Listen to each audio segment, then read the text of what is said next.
Okay, good morning. It's March 25th, 9 a.m. This morning, we're going to have some agency budget meetings with Ted Zaleski navigating us through those sessions. And then this afternoon, we will go into open session at 1 p.m. But as we always do before starting our session, let's stand for the Pledge of Allegiance and take an opportunity to reflect on things you want to reflect on, and especially in my mind is still the tragedy that happened in Colorado a couple days ago, and strength and courage to the families that are out there. So, pledge allegiance to the flag of the United States of America and to the republic for which it stands, one nation under God, indivisible, with liberty and justice for all.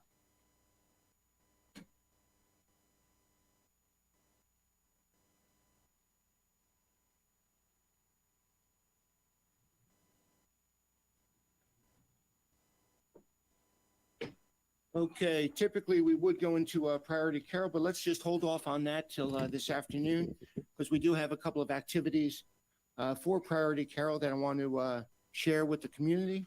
And we'll also go around the room and talk what's on our mind. Is Mr. Zaleski on? Maybe. Do we see him? Who are we looking for, Ted? Ted. He was walking down the hallway. I wasn't kidding. I wasn't kidding. Doug, Roberta. Okay. Yes, There he is. There he, Ted, he made it back. Deb Zaleski.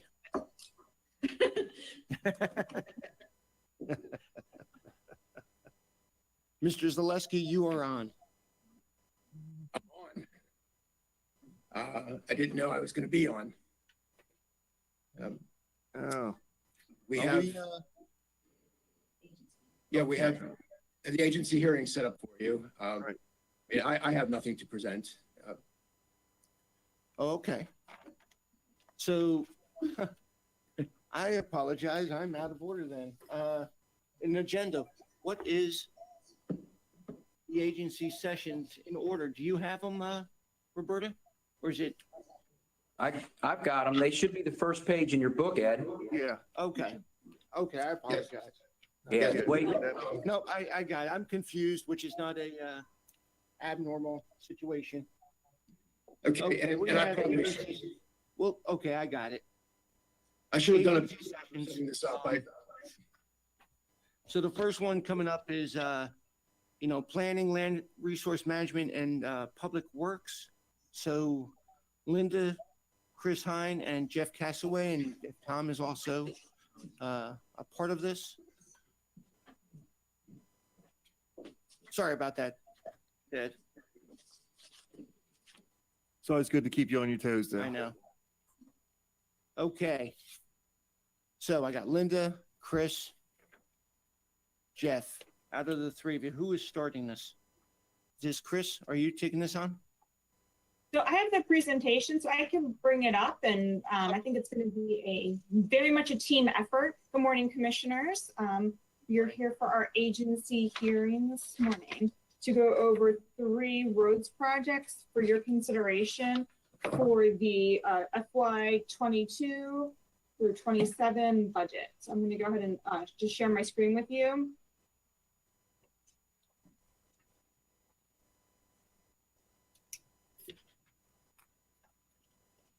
So in the briefing papers in front of you, you should have the 3 roads that we'd like to bring to your attention today. Those are the Georgetown Boulevard extension, Monroe Avenue extension, and Ridenour Way. These have been long-standing planned major streets within our various Freedom Plan as well as the county master plan for completion. As you recall, with the Freedom Plan from 2018, Georgetown Boulevard extension was supposed to go to Bennett Road. That road extension was brought back to terminate at Progress Way. Though from London Town, portion of Georgetown up to Progress Way would be developer driven. The upgrades to the intersection that would be necessary to facilitate that development will come through this CIP request. As well as Monroe Avenue extension, that particular roadway was complete from Oak Creek on the north end, and Monroe Avenue goes all the way down to Maryland 26. This portion, once the developer completes its building on the Hobie Wolf property, the bridge that we are putting forward in the CIP project will make that connection all the way from Bennett down to Maryland 26 as a contiguous network, as well as the Ride Narrow Way extension. This is a critical component to a development of Nellis Acres off of Maryland 26 near the bridge going across Liberty Reservoir. So I'm going to show you just some maps of where these are located.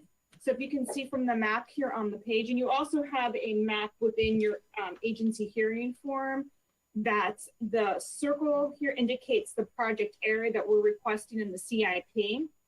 The red and white dashed line indicates the Georgetown Boulevard extension. The majority of this would be completed by the developer as the Beatty property to the northeast develops. That property, when rezoned, will be a mix of residential R20, commercial, and age restricted is allowed on that particular site. There no site plan has been submitted. That is what would be allowed on that property after it is rezoned. As well as site improvements that are happening on the north side of London Town, formerly the London Fog facility, as well as the hotel and various pad sites on the south end of London Town. So Chris Hine also put together a risk reward chart for you all to look at this morning about what would be the rewards of completing this intersection, as well as what the investment would be. So Chris, would you want to go ahead and take over this portion of the presentation, and I'll bring up these next two. Sure, absolutely. So as Linda was saying, this is a planned major street that's been on the books for many, I can almost say decades, I think at this point. And the purpose of the roundabout is for better traffic flow through the area and to support future development of the Beatty property, as Linda indicated. So really the reward of moving forward with this project is to support that planned major street, support the future development in the area, and so on. The downside with this is that there is a pretty substantial investment. We're looking at about $2.4 million is the anticipated investment for the project. And there's no current development that's requiring this work. We're talking about future planned work that's in process, but it's well into the future. And if the county were to proceed with developing this roundabout in this area, and we develop that and create it, yes, it supports that future development, but it eliminates then the potential for a developer contribution towards helping us out with putting this in place. So created the risk reward chart to kind of put these projects in comparison to each other. And this project, it has a slightly higher risk. The overall risks for all of the three of these projects are relatively low. They're purely financial. But this one has a little bit additional risk in that if we were to move forward right now, there would be lower developer, or there's no potential for developer contributions. And there's a little bit less reward on this project. That being said, it is a very important project. And I believe on the briefing paper, we have it indicated out for future years, something that should be in the long-term CIP. So I think all three of our departments agree that this is something that should be in consideration to be added to the CIP because it's important. But for immediacy, if we're talking about immediate monies available, this project is a little bit, in my opinion, lower priority than the other three.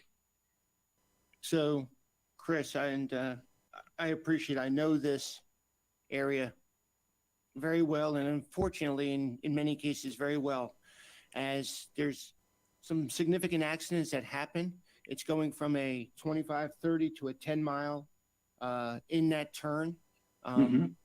The development in the old London Town or London Fog building is increasing. I know the owner is getting more interest.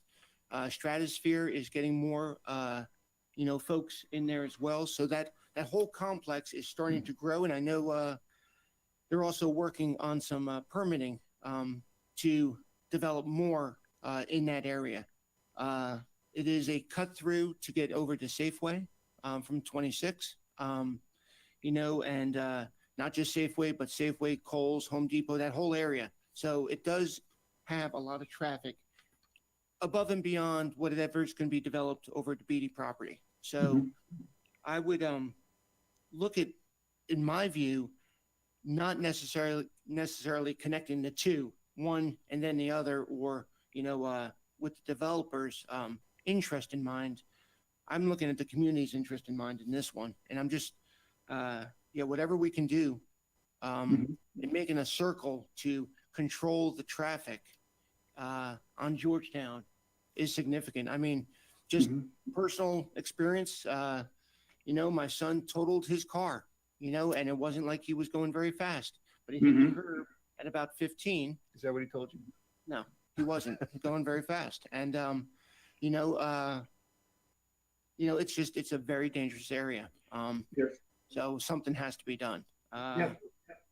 There's no doubt, but I guess what I would point out is from a safety perspective, that there's a difference between roadway geometry, and what we're talking about is the sharp hairpin bend that's there now and putting in the traffic circle, as compared to traffic intersection type safety, which we'll be touching on with Ridenhour. So just something to be considered, but I hear what you're saying as far as, yes, it is a safety issue that should be considered. And that's why I think all three of our departments agree that this is something that we'd ask that the commissioners consider for adding to the CIP. Then why wait to FY24? So that, why wouldn't we let, that area is slated to be developed. Why wouldn't we allow the developer to do this when they develop that whole property and put the circle in and the roads that they need? Well, we haven't made it a requirement for the developers at this point to put the circle in. Maybe we should. And Commissioner Weaver, that's an off-site, so they would be responsible for Georgetown Boulevard on the particular site that's being developed. But this is in the county's right of way and would be our responsibility to build the circle that they could then hook into. Well, exactly. What they would be, I think, responsible for would be Georgetown going into the circle from the north to the south, but not the circle itself. The circle itself is a safety issue, and I think because of the increase of traffic going as a cut through again between 26 and 32 and 26 and the shopping centers, it's just increasing. I mean, that's right. That's just a fact, but It's true. Okay. Is this 2.4 million just for the roundabout, or is this for the roundabout and the extension of the road? just for the roundabout. Roundabout. Wow, that's a bit.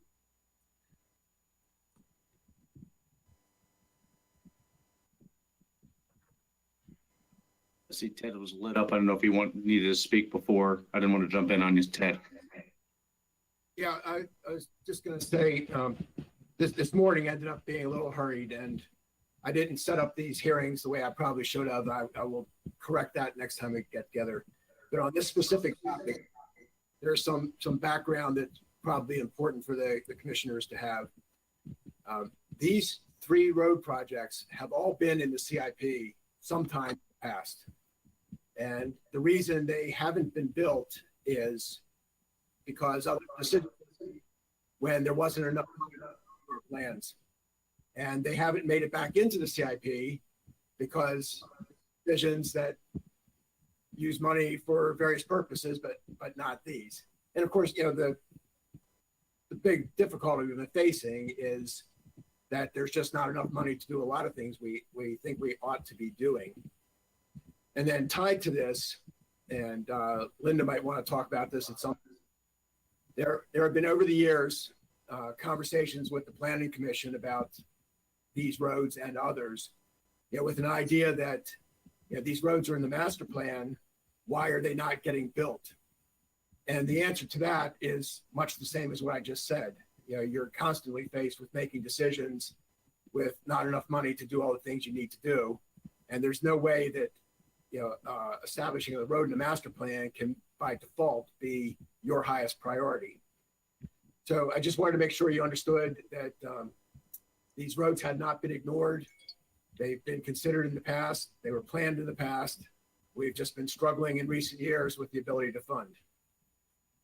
Yeah, I appreciate it. I think, over the last couple of years, with the growth that's happening right in that area and the development happening in the London Fog complex, again, with Gold's Gym, Stratosphere, with permitting happening with opportunities behind that building, that should increase with, Chris, you talked about having a meeting with the developer for the hotel right behind the Walmart, or what used to be the Walmart.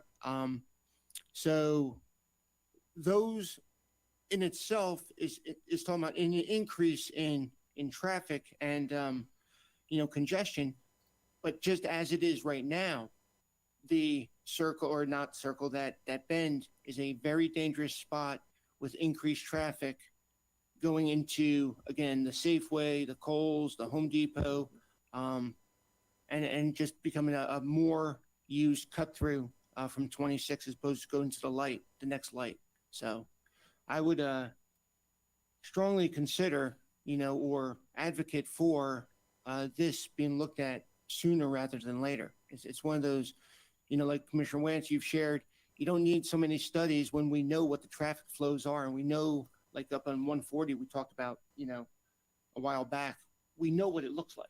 So just for consideration. I've been caught in that turn myself, going Yeah. into it, not realizing it's there because I don't travel it all the time, and Oh, it yeah. could be a hazard.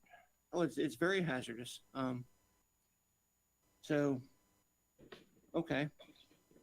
And if I could just add to Commissioner Weaver's earlier comment, is anytime we have road improvements or intersection improvements, it's typically multiple developers, not the that have contributed over the years to improvements as part of their traffic mitigation. Chris Lanach, we have on, it's in the background. If I misspeak or you need to clarify, Chris, please jump in. Just as we have for the Bavard London Town intersection improvements, multiple sites have contributed over the years, because we don't, it's not always the responsibility of the last person to develop, to pay for the whole, the whole improvement. So just wanted to clarify that with you, Commissioner, and for all the commissioners, just as the contributions are typically not, when we have multiple developers in one area. We get contributions from all of them for the traffic mitigation. No, I appreciate it, Jeff. I think looking at all three of these projects, two of them are more for convenience and growth and development. And this one is actually two pieces, the roundabout and then the extension. But the roundabout turn is not for convenience and development. It's really for safety, along with the others. But this is definitely the most significant when it comes to a concern of safety in the community. The other two are very important, and I'm going to advocate for them as well, but it's for growth and development within the designated growth area. This one, when we're talking about the turn, is a much different, targeted area. So that's why I'm pushing this one a little bit harder.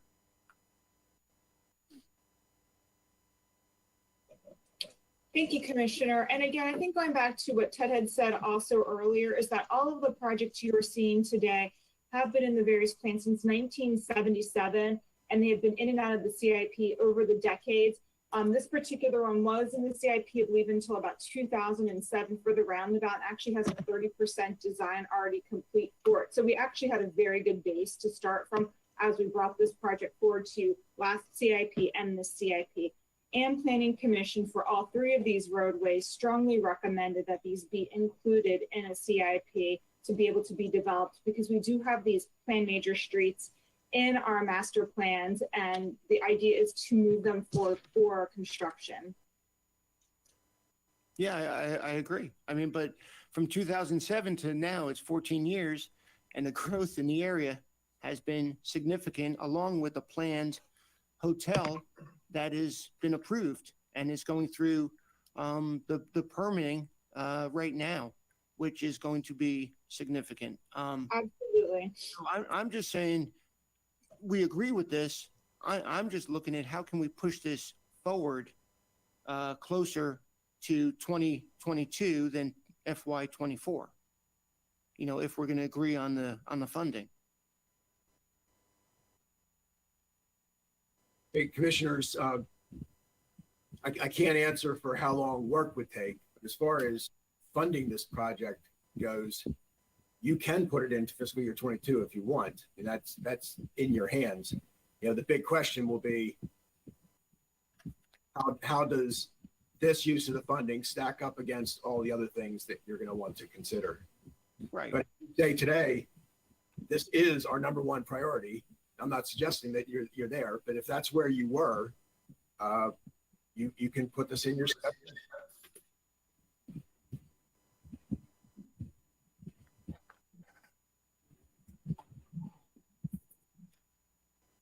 I mean, personally, I just apologize doing all the talking. I think it's just because it's the area that I live. I would just ask that we consider it. I mean, no decisions are being made now, but I just ask that we consider if we agree that this is a worthwhile project for FY24 and it's funding that we want to put into our CIP moving forward, that we just consider moving it to the left as opposed to keeping it where it is. That's all. I mean, there's no more to it. I don't think we're making any final decisions on this, but that's kind of what I'm looking at.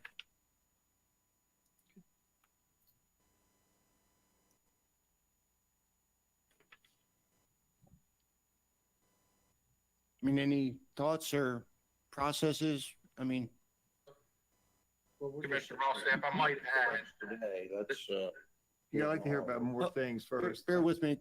Go ahead, Commissioner Boucher. Thank you, Commissioner.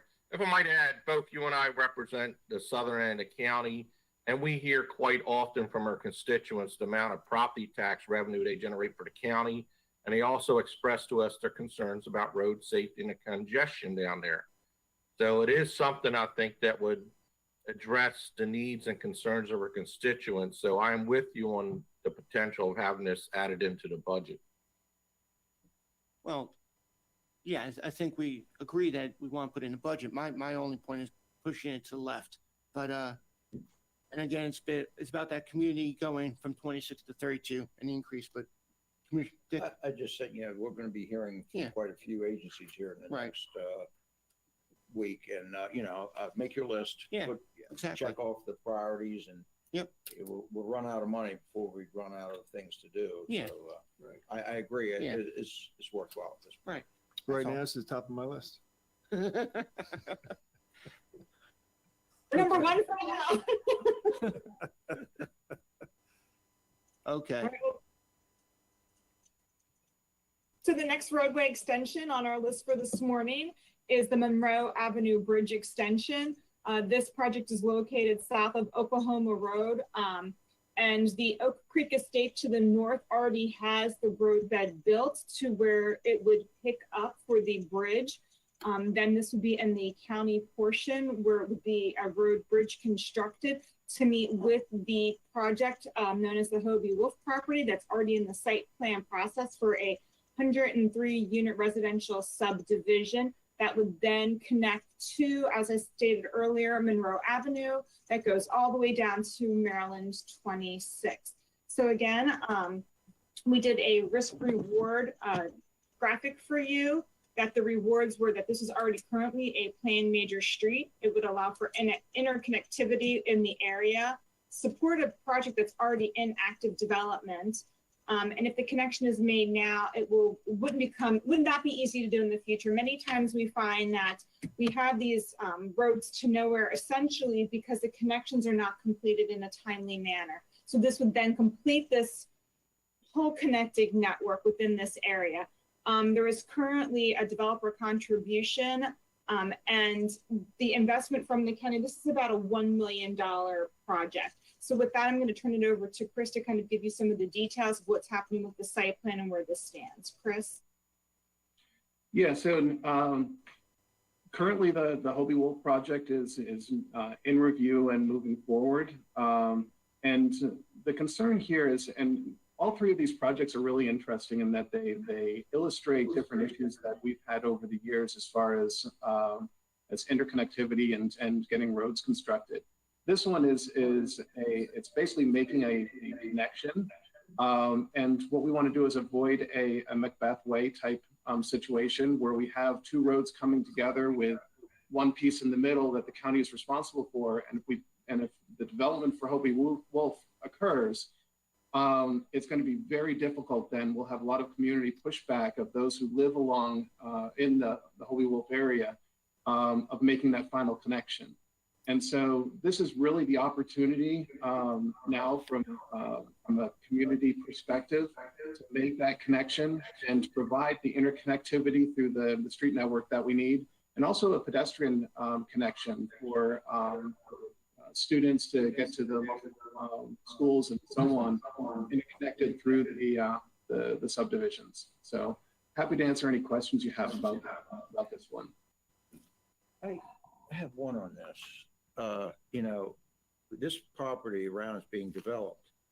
And I know the county has some property, ground in here, but why isn't the developer responsible for the total connections here as part of the development plan, as well as sidewalks?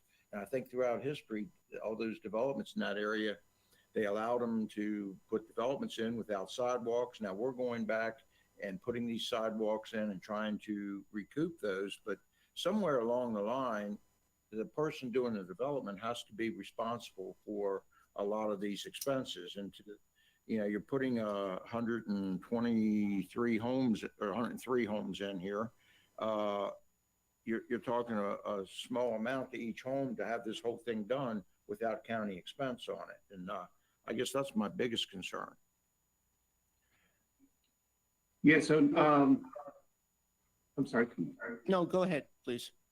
Yeah, so I'm somewhat familiar with the whole history of this project, and so I'll express what I know, and maybe Jeff or Linda, if you have more of a history with it, know more. But essentially, the Oak Creek subdivision that's just to the north of this, part of their agreement was to contribute towards this, the bridge being constructed and so on, the extension. But it was not a requirement for them to construct that portion. It is not on the property of the Hobie Wolf property, so they're not responsible then for that. So it's kind of fallen to the county then, and it's sort of agreed upon that we would make that connection between the two subdivisions. That's why I don't understand why we don't require that. One second, Roberta. Go ahead, Commissioner. I just don't, understand why we don't require that as part of the development process here. A lot of places do. We just have a tendency not to. So. Okay, Roberta. Right. So, and I believe that property was actually deeded. There's to the county at the time that Oak Creek was developed. So they gave us the property and they gave us $32,000 towards the project. And that was 10 or more, 15, maybe 20 years ago, right? When all that happened. So it's been a while since Oak Creek was built.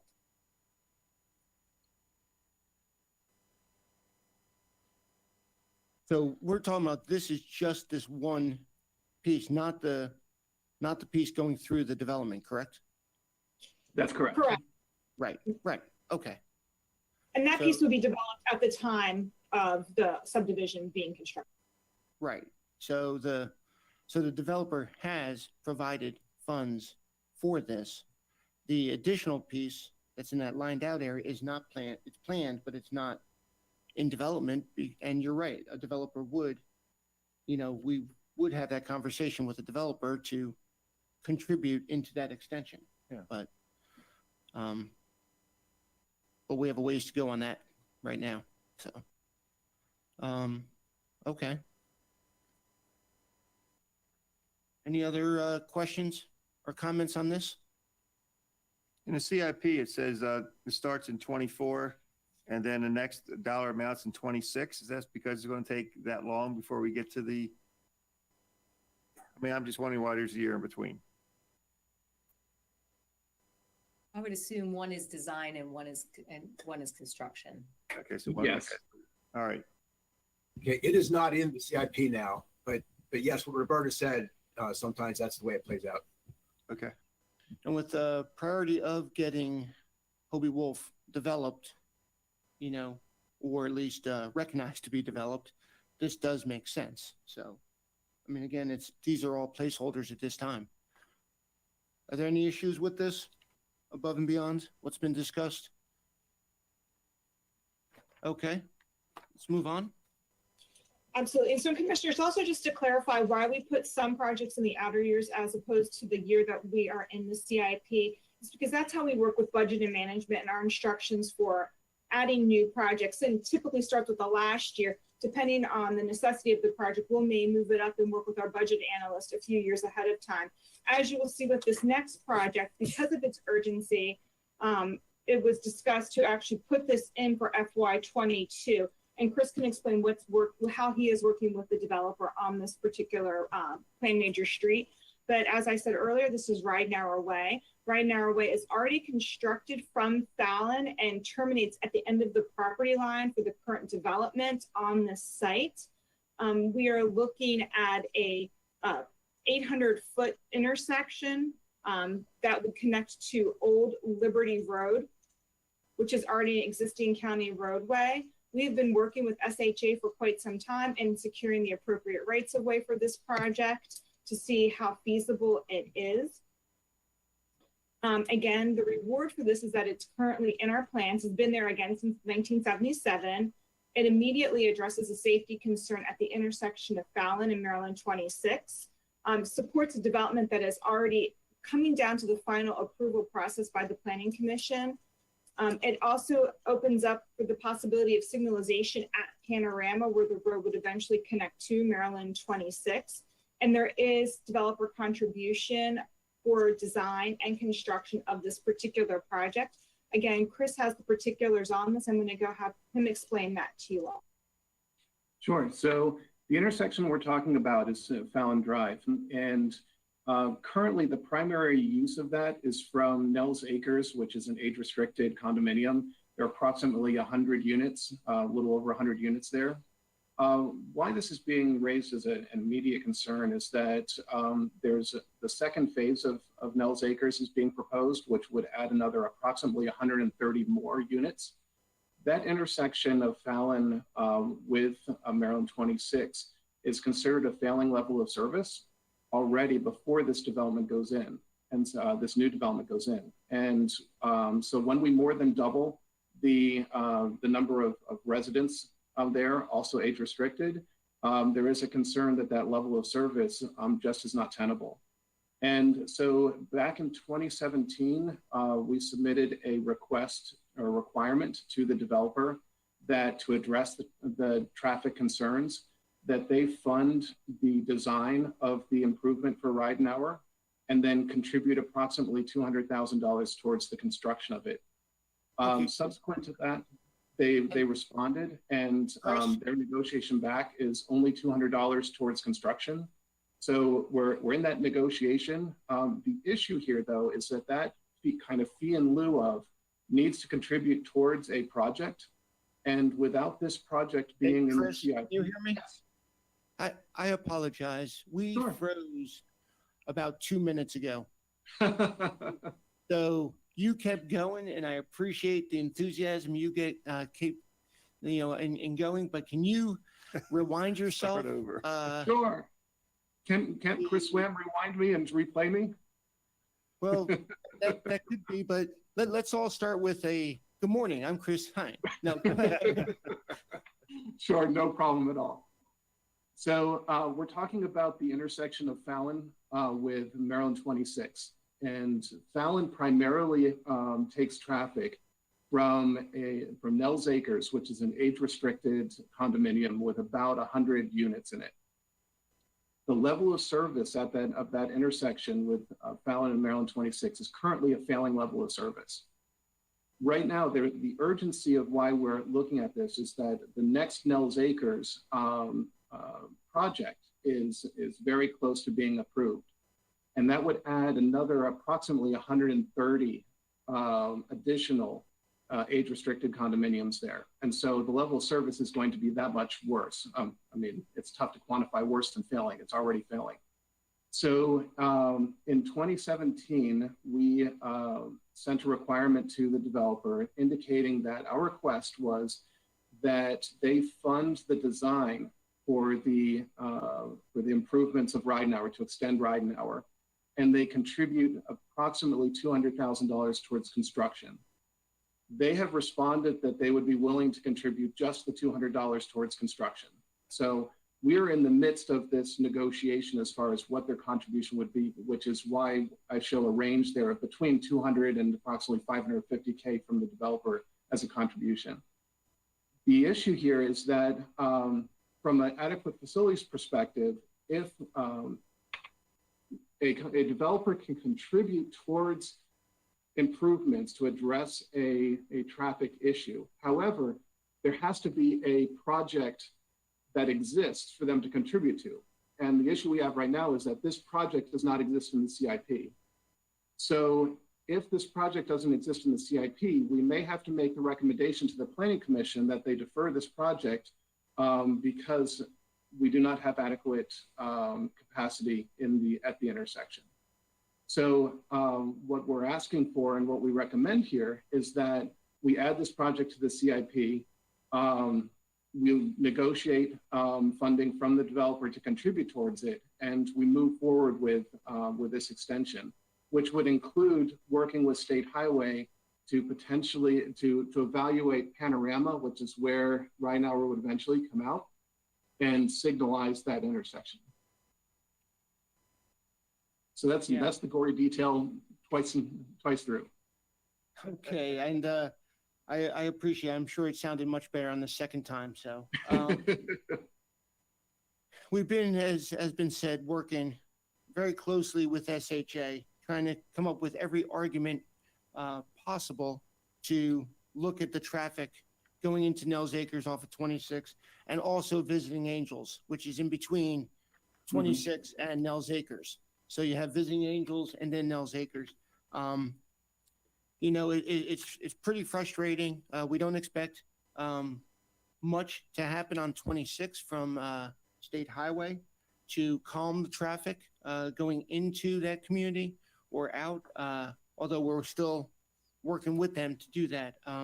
So extending Ridenhour, you know, again, becomes a safety concern, especially for that community that's in Nels Acres and those that are visiting into Visiting Angels.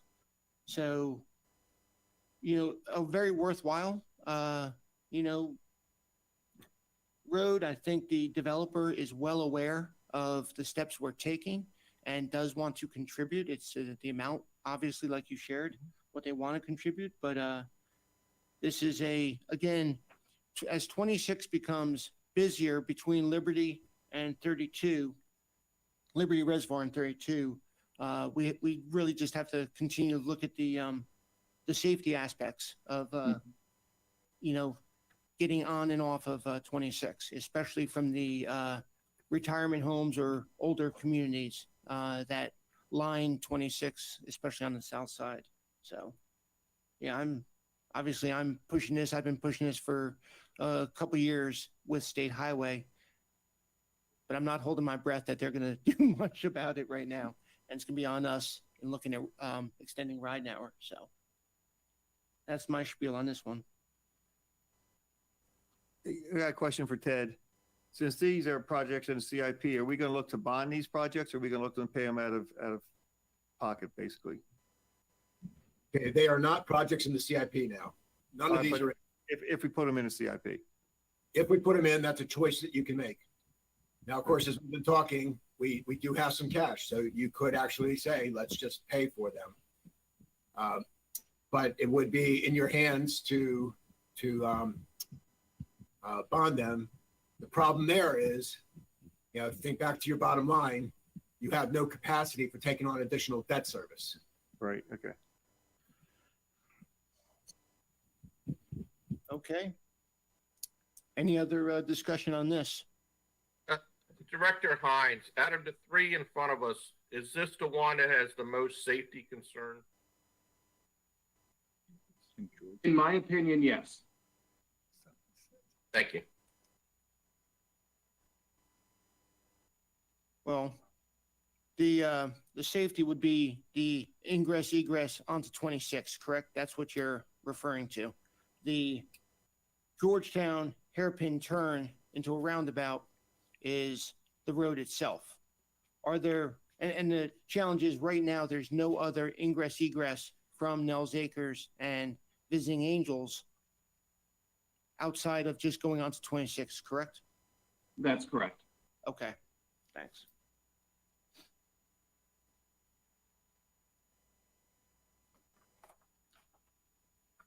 Okay. Any other further discussion on this? I think these are all three valuable. I appreciate the information for us to consider in going into further budget discussions. Okay. Anything Yes, else? Chris, Linda, Jeff? Nope, just wanted to thank you for your time. Commissioners, anything else before we let these three get back to work? No. Okay, seeing none, thank you very much. Let's bring on Mr. McCoy.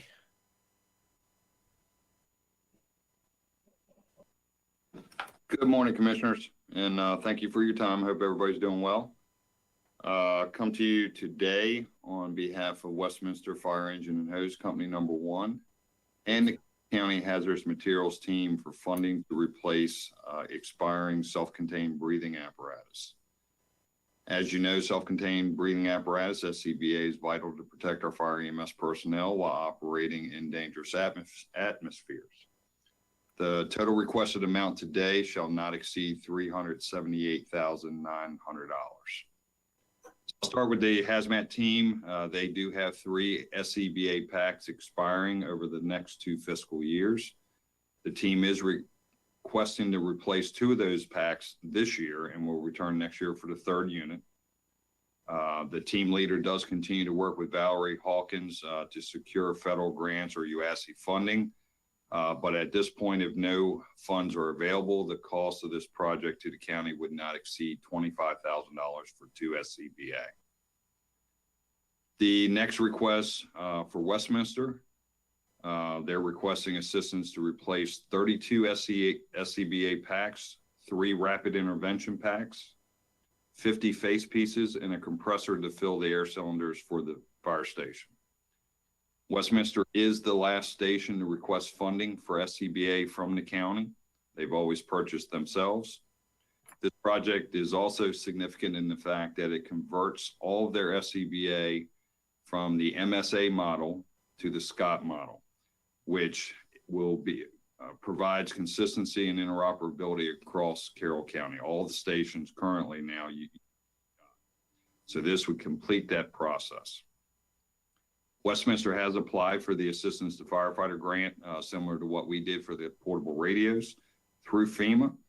If the grant is awarded to Westminster, the full amount requested today will not be required, but the company does request the county to fund the balance of the project not covered by the grant, as we have done for other county stations in the past. If the grant is not awarded, they are requesting funding not to exceed $353,868. In regards to SCBA and other large capital items, my office is currently working with the volunteer stations to develop a capital inventory countywide so that we could work with the budget analysts to prepare a possible replacement schedule and budget for potential requests in the future. So I appreciate your time and will attempt to answer any questions you may have. Okay. Any questions, comments? I mean, you've answered all my questions that I had because you're looking for grant funding for this because all stations often do look for that first. What we'll pay is if there's no grant funding, or we'll pay what's left if there is grant funding, kind of thing. And you also answered the question that the other fire stations around the county do exactly the same things what this Westminster is doing right now. So all my questions were answered. Thank you. Same thing. Okay. Do we know what the grant funding could be? I mean, could it be close to that 350? Or, We believe it'll be a 90% grant, 10% matching funds. I don't know if I can do I like that. that. Absolutely. Great. Wow. Any other questions? Comments for consideration of putting this into the CIP? Okay, Well, we don't have to put, this isn't CIP. This is just one-time money that's being asked for. it's one-time money. Right. One time. When will we know Yeah. when the grant comes through? Well, if we pass this, my understanding is we'll pass it, let's say to Yeah. not to exceed 378,000. Anything that comes through, we get that money back. Yep, We're hoping to know by the summer. summer, okay. Well, Okay, hopefully we'll have notice before the budget approval process or when the new budget takes over. All right. okay. Anything else? Okay. Thank you, sir. commissioners. Thank you. Okay, what we're doing is we're calling an audible that, well, it's continuing on the budget discussions. We got Cliff, I believe, and maybe Jeff to talk about solid waste. And as we know, this is a complex problem set, so it may take 2 or 3 discussions to focus everything we need to focus on when it comes to solid waste and the actions we want to take. So I believe Cliff should be on. It's Let's getting see. up currently. He's- And just for full disclosure, a couple of you know that I was able to speak with this morning. There was a miscommunication between the 2 offices that schedule your budget-related activities versus your regular open session activities. And as a result, this morning's agenda was a little lighter than we had thought it was going to be. So I asked Cliff to come in and do what he can to provide some information to you about solid waste, since we know that's a very important topic. He was planning on doing this in a couple weeks, so we give him a lot of kudos for stepping up to the plate and helping out. So Okay, I see Eric.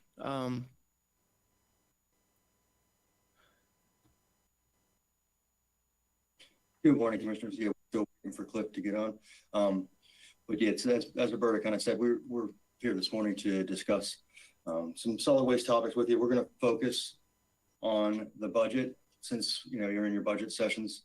And so we're going to go through a deeper dive into our budget so you can see what our budget contains, what our expenses are, what our revenues are. And then Cliff will explain to you further. We have a series of presentations that we're planning on giving at later dates. So I'll let Cliff jump in now.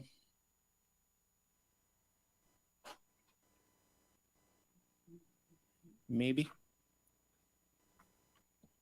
Okay, am I on now? Yep, you sure are. Much better. Okay, good morning, Commissioners, and thank you for having us in today. A little bit of a technical glitch there. We're here today, as Eric had mentioned, to begin a series of follow-up presentations regarding the Solid Waste Enterprise Fund, as well as to more deeply discuss topics and questions which have been brought to us by the board and by others. And we're having conversations with folks outside of the county as well, which is very good as those continue. Some of what we'll be presenting today will be very familiar, while other information may be new. And okay, it looks like it's changing the way it should. Okay, with regard to the Solid Waste Enterprise Fund over the last year and throughout time, we've heard the board state multiple goals for the Solid Waste Enterprise Fund staff to pursue, including balancing the Solid Waste Enterprise Fund budget, eliminating the general fund transfer, reducing waste tons that we handle, extending landfill life, increasing revenues while cutting expenses, and pursuing these goals while maintaining county resident and customer satisfaction, both of which are very important. All of these are extremely challenging, especially when lumped together, as some of them are competing goals or can be competing goals. So overall, I mentioned a series of presentations. Today, what our goal is, as Eric had mentioned, is to review the revenue expense budget summary, go over an operations budget plan, which is a document and a model that management and budget staff have developed, and how that is also being revised to include incorporate potential options going forward. And then again, our solid waste enterprise fund budget summary. Future sessions will be prior decisions and study summary, recycling program and options, immediate and small needle movers, things that could be done very short term. And some of those will probably come up today as we discuss our budget. And then the larger initiatives and needle movers, where we're at with regard to continuing to research many of those options. Now, again, the future order can easily be rearranged or consolidated as needed. And hopefully, as we go through this, kind of the method to my madness in how we present and what we present will become clear. It's really, I think, an overall effort for the benefit of everyone, not only the board and us, but also the residents who may be listening in. Okay, from the standpoint of our fiscal 22 revenue and expense budget, what's presented on the screen are essentially the budget categories, the funds, and these may be familiar. They hopefully are familiar. Again, solid waste administration and accounting. Essentially, administration and accounting are waymasters and all the behind-the-scenes activities that take place here at the county office building, things that aren't necessarily seen. Solid waste supervision, which includes bureau level and other level supervision and pieces of that supervision of other parts to it. 0653 is our recycling operations. That includes everything with regard to our single stream and other recycling programs. 0654 is the northern landfill operations. So that's everything at the landfill itself that's simply landfill related and other things on the property, not including the waste transfer station. We have our Hoods Mill, Bark Hill, Hodges, and John Owings landfills. They're presented separately in the budget. And then last but certainly not least, 0659 is the transfer station operating budget. As we go through this presentation today, I'm not hitting the smaller items on here, at least not for this session initially. We're going to really try to concentrate on those bigger items. But again, doing that, it enables a baseline to compare potential options against. And along the way, too, if I'm getting any feedback or if anyone's hearing feedback through the system, please let me know. That was a problem here not long ago.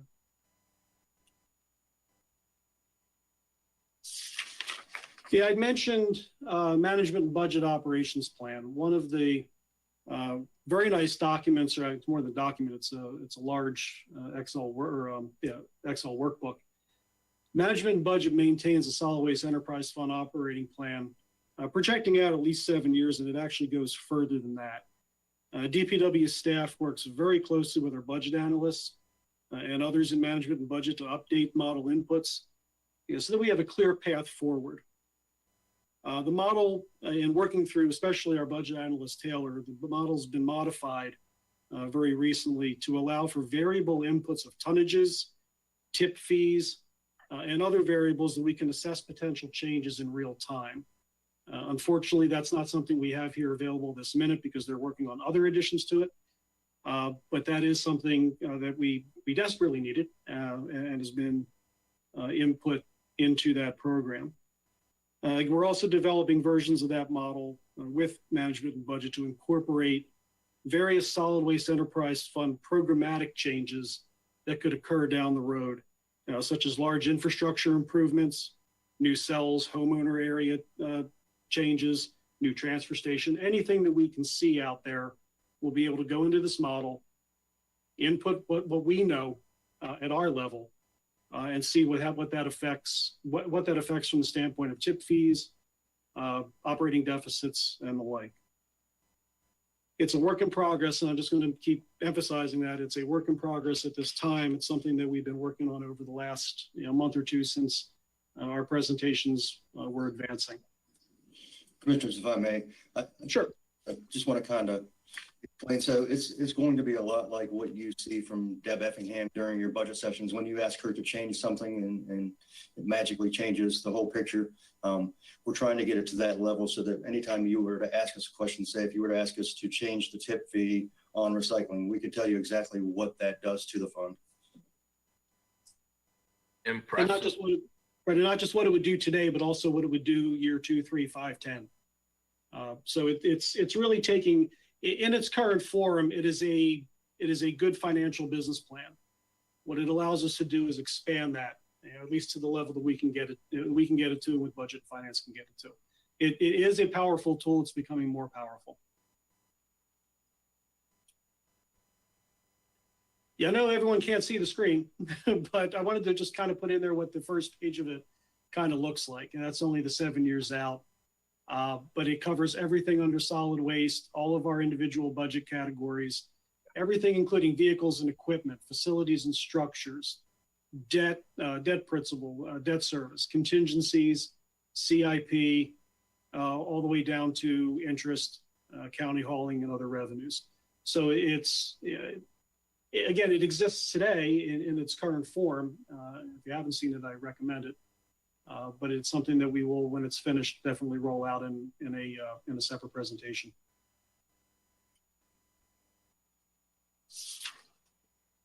Okay, from the Solid Waste Enterprise Fund summary, I just want to touch on the operations briefly.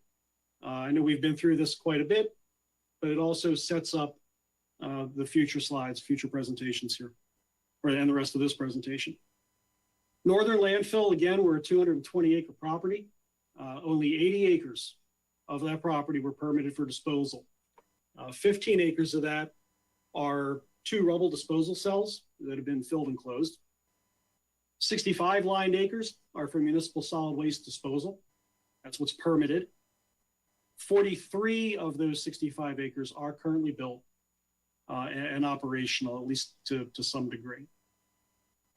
The operations include Northern Landfill, obviously the resident waste and recycling drop-off areas, waste and recyclables transfer station, our foreclosed landfills, which we sometimes are out there, but we can't forget about them.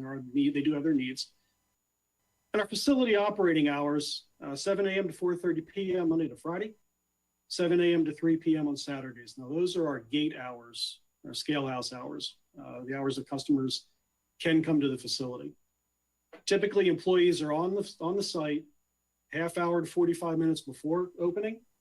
We have to check our equipment, do pre-trip, post-trips on the equipment, set the plans for the day. There's a lot that goes on there before our opening time. And they're typically on site 15 minutes to 30 minutes past closing, primarily to make sure that customers are off the property, buildings are closed up properly, scale house is closed out properly, deposits for the day are prepared. So our actually employee hours are a little bit outside of those windows. And then, so again, 7 a.m. to 3 p.m. on Saturday. To cover all of those operations, we have 17.75 budgeted FTEs, or full-time employee equivalents, or full-time equivalents. That's out of that 17.75, and that does not include the support here in accounting or management and budget. These are actually bureau employees. Of those 17.75, 15.75 are actual boots on the ground at the landfill. That's our solid waste manager, Dwight, through the operators to the weighmasters. It does not include the outsourced labor that we have at the site to operate the transfer station, either the waste or the recycling side, nor does it include the ARC staff that's on site that helps out at the residential recycling drop-off area. Just a point of note, that 15.75, that if memory serves, that's 2 or 3 employees less than we were about 10 years ago. There was a reduction in employees when we stopped doing our own hauling from county facilities. We also had a reduction in operators after that. So we've been reducing staff probably beyond the point that we should have because of work that really needs to be done at multiple facilities. We do run a full-time employee analysis, and that's what the asterisk there is, Northern Landfill. It's one that I brought in from past life. So we run that full-time employee analysis two ways, or staffing analysis two different ways. One way is with regard to actual operations and what people we need for each of those operations based on our experience. The second way that we run that is really based on available hours and what it takes to operate each piece of the facility. And that's where we're showing on paper that we are and typically do run one or two employees light. And that'll come up here a little later on. We have a question for you before you continue. Certainly. You have 220 acres out there, only 80 acres are permitted for disposal. Besides permitting through the state of Maryland, what are the other constraints why we're not using the other 140 acres or so? Certainly. Much of it is not developable because of slopes, because of setbacks from streams, setbacks from wetlands. Some of that is called buffer area, includes infrastructure like stormwater ponds, sedimentation ponds, parking lots, things of that sort. We also have some forestation area, preservation area at the facility that, again, I was not here at the time, but I'm going to presume that because we disturbed somewhere on the property, we have to retain other property or other forested areas. So a lot of that is setback related from all of those features. Is it possible that some of that area could be used? Maybe. It just depends. It depends on what it would be used for. And that's one of the longer term things that we're looking at, or what other options do we have on the property? It's a very tight property, and I can, again, just from 30 few years in the industry, that's a very, very small landfill, comparatively speaking. Maybe a good idea in the 70s or 80s, but certainly today, I don't know that anybody, public or private sector, would be out there creating such a small facility. And just from an airspace standpoint alone, it really long-term is not necessarily efficient. Mr. Engel, thanks for the great presentation you're giving us. Is there room on the existing property to create another cell, or do we need to acquire more land to do so? Well, there is cell 4, which is not yet built. It's permitted, not yet built. That's the one where the transfer station sits. So if you're including that in it, well, yes, there's room. If you mean beyond cell 4, horizontal, past the limits of what's already lined or what's already permitted, I would say very little, if any, on the existing property. Thanks. Now, if we opened that additional cell, how much life would we have in it before we'd have to acquire more land? And also, how many years would it take to develop that cell to be operational? Sure. And that's one of the slides I was going to put on here and didn't. It was our airspace, remaining airspace slide. Depending on the tonnage that we put in the ground, and that's a big driver in everything. With what's permitted today, okay, let me step back. What's built today, which is all of cell 3. Essentially, what we're looking at is, again, the budget going forward is only 10 or 12,000 ton in the ground, the rest of it being transferred. We have over 100 years worth of life at the facility. And that was probably the main driver in 1998, to go with transfer as an option. It certainly preserves the life of the landfill at an extreme cost, but it does certainly preserve it.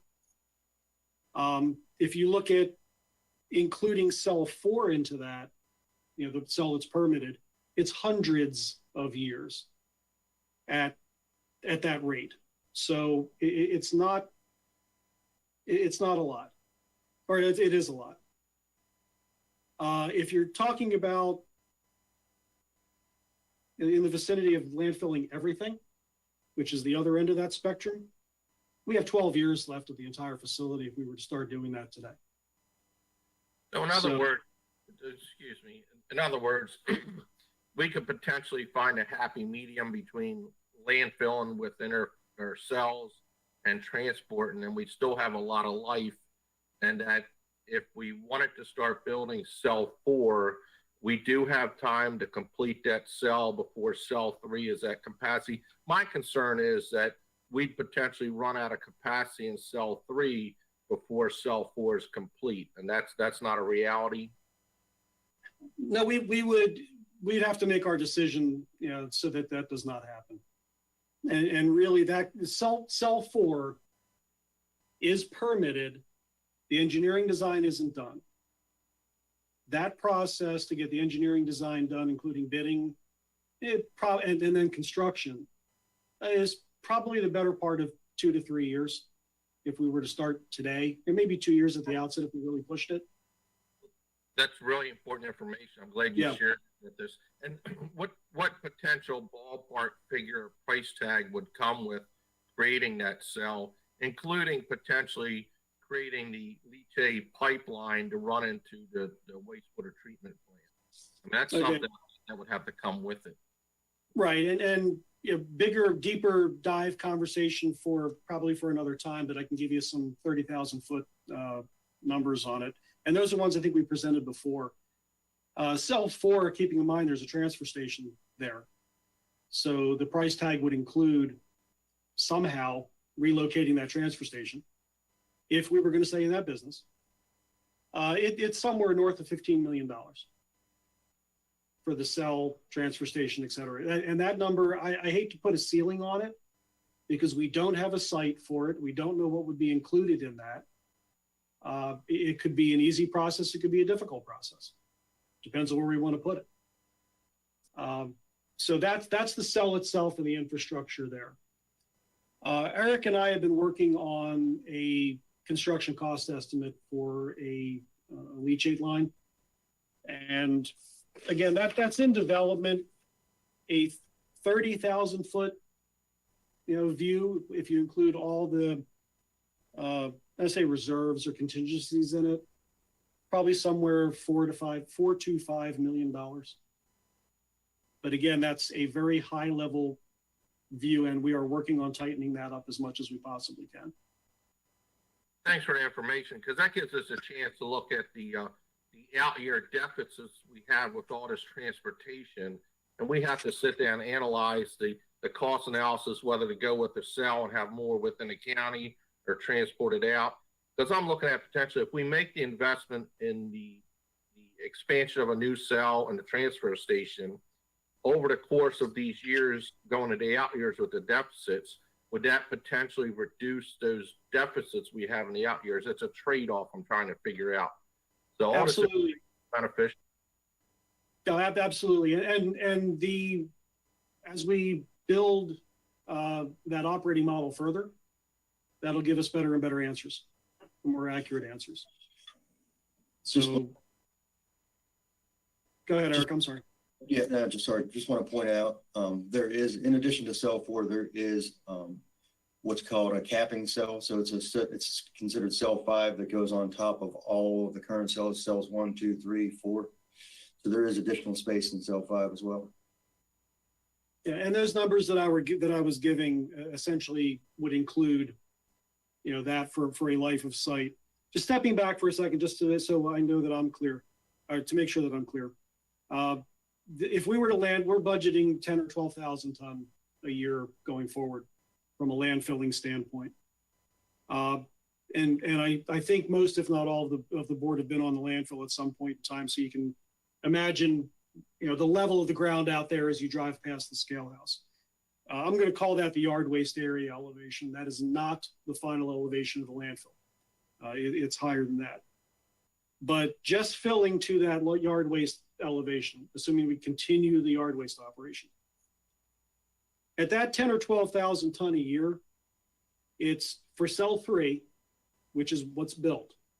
It's 27 years. Cell 3 plus cell 4, which would then, again, just to the yard waste elevation, it's 120 years at the 10 or 12,000 tons. So again, it's very obvious why transferring was chosen years ago. At 10 or 12,000 tons for the total remaining site, it's about 134. Now, I wouldn't take that number exactly to the bank because we're projecting out so far, but it's in that range. That's again, to the level that we're at. If we were to go higher, I'm sorry, that's the final elevation is 134. So we do have significant room once we build cell 4. So we could potentially keep more of our trash within the county and save a lot of money. And with the leachate piping system, we could save money on the transportation of the leachate and address our environmental issues, which would concern all the cells together, leachate going through the same line. It is an option. There's still a payment. And again, those costs of what it ultimately means to our operation, what it would mean to the septage fund. If we were piping through a line, our costs may decrease. Unfortunately, the revenue to the septage fund would decrease as well. So we may be helping ourselves to the detriment of that enterprise fund. Those are all the things that are on the table and that are being evaluated. One thing I'll note, go ahead, I'm sorry. Yeah, sorry to interrupt you there, Cliff. Keep in mind, we are the septic fund's biggest customer. Yes. And we get into the budget discussion here, we'll see what that line item is. It's a pretty big line item. And Commissioner, and again, it'll probably be on one of these other screens too, but we did have an accelerated disposal program for the last, I think, 4 fiscal years. Ted can correct me if I'm wrong. I was not here when that was initiated. I'm not exactly sure what the ultimate goal was financially, but we did put 40,000 ton a year in the ground for several years. And I'm sure it helped the county, it helped us out, to a degree financially, but it also drove us closer to the wall. My phrase. With regard to opening additional cells. So like you said, it's a trade-off. It's an absolute trade-off.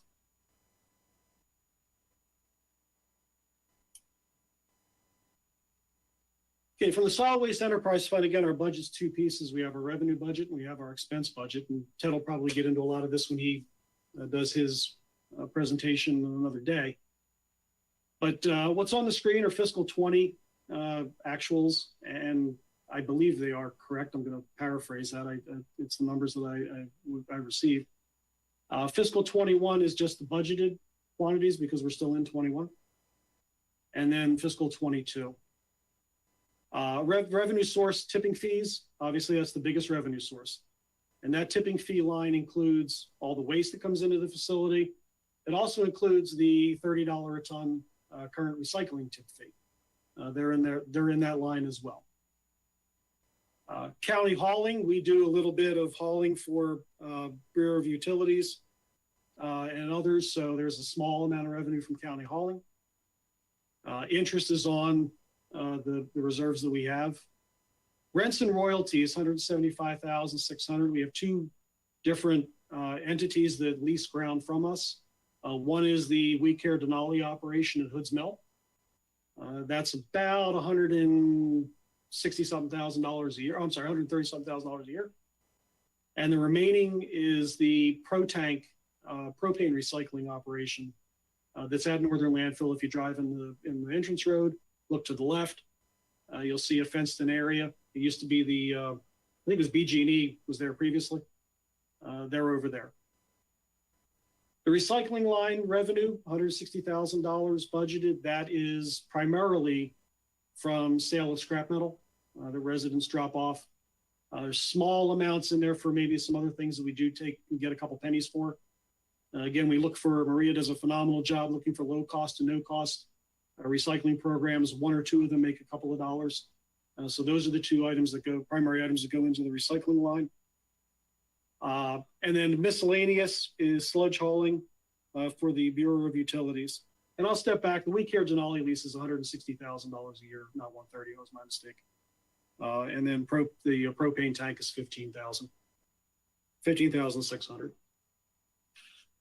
So those are, in summary, those are our general revenue categories. We'll get a little deeper here in a second. Mr. Engel, Yes, the sir. recycling revenue we have coming in, that's directly related to citizens bringing in their separated recycle and putting in their bins. So we make money when people do that, but we lose money when we have haulers pick up the recycling. Is that correct? Okay, the recycling tip fee, the $30 a ton, only applies, I call them commercial haulers, only applies to the licensed haulers who bring recycling across the scale. If a resident self-hauler like Eric brings in his recyclables, they are still free. They are no charge. During the last budget discussion, we were asked if it was possible to charge those residents who use that other lot. It's the lot as you go to the right, where you come in. Logistically, that would be a nightmare. That's my opinion. It would be very, very difficult to set up a system where we could collect money from the residents because of the setup of the current facility. I think you might have mistaken what I was asking. I'm not stating that we're making money off the citizens coming in. We're making money off the recycled goods they bring in. Is that correct? Oh, okay. I'm sorry. The sale of them after processing. Okay. The value of the recycling, and we'll get to that in a second too. The market value that we are credited from the processing company right now acts as an offset against the processing fee.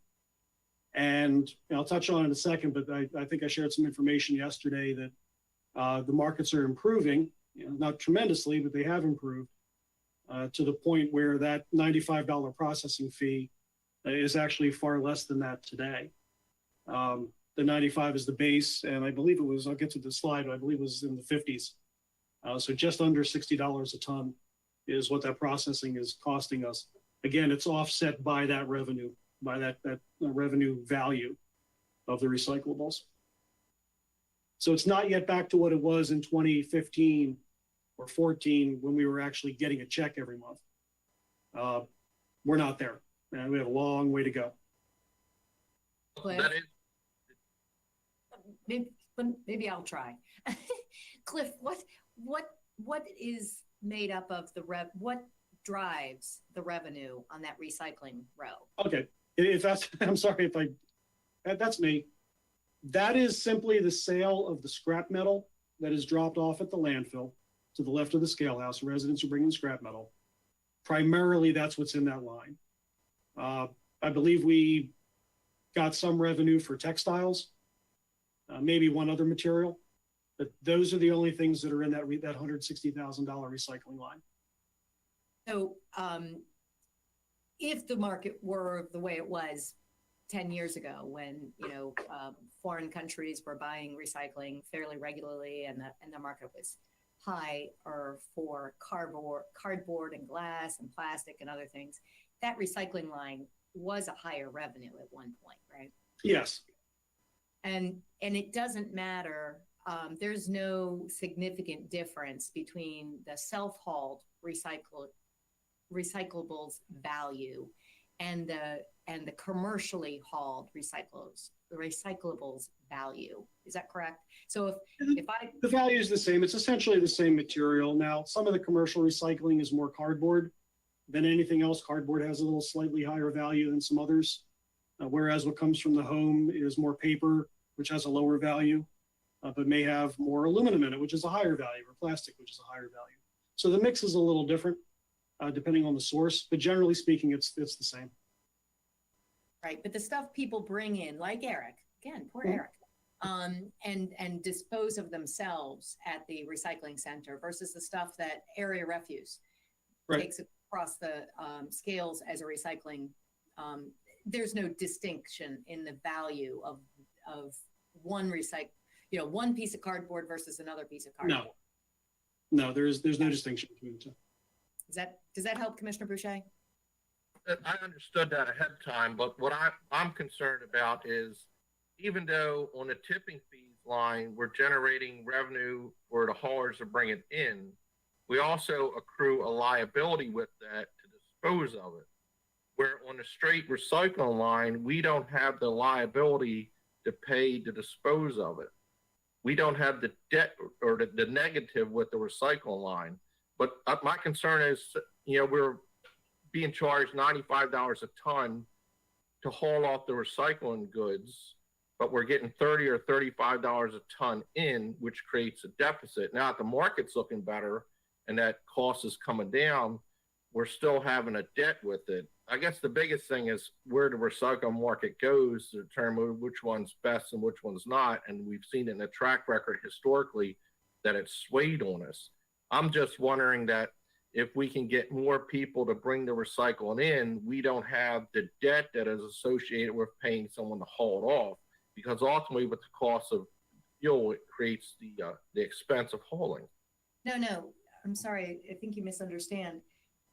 If I bring it to the landfill, it still gets transferred to the recovery facility for further processing and sale. And we don't get a tip fee if I bring it in. If I have my hauler bring it in, we at least get the $30 tip fee, and it still gets processed and sold on. So the only recycling money that we're getting is the value of the things that are being sold. And at the moment, the only value of that is as Cliff said, the metals. It all gets transferred. Scrap metal, like, an old bed frame or, propane tank or old ladder, those type of things that are left at the scrap metal area. It all gets transferred away and we pay for that transfer. Does that make sense? Yes, but I'm still trying to pin down exactly why we keep going in the hole in the recycling then. Because the recycling cost is what's driving our deficit in this waste management, is it not?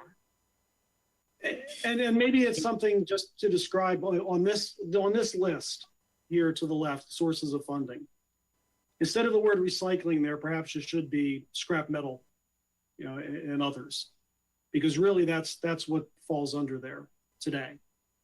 I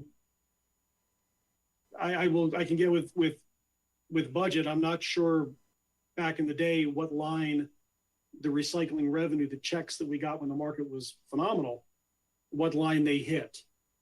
Maybe Ted can answer that. I would think they would have hit that line, but today nothing hits that recycling line of 160.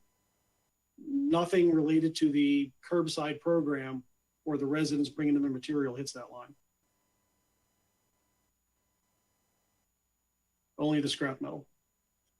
Commissioner, if I can suggest, we do have a slide that breaks down our operating budget a little better coming up shortly, maybe 3 or 4 slides from now, and maybe we'll talk about it a little bit more there. Maybe we can understand better what you're asking us.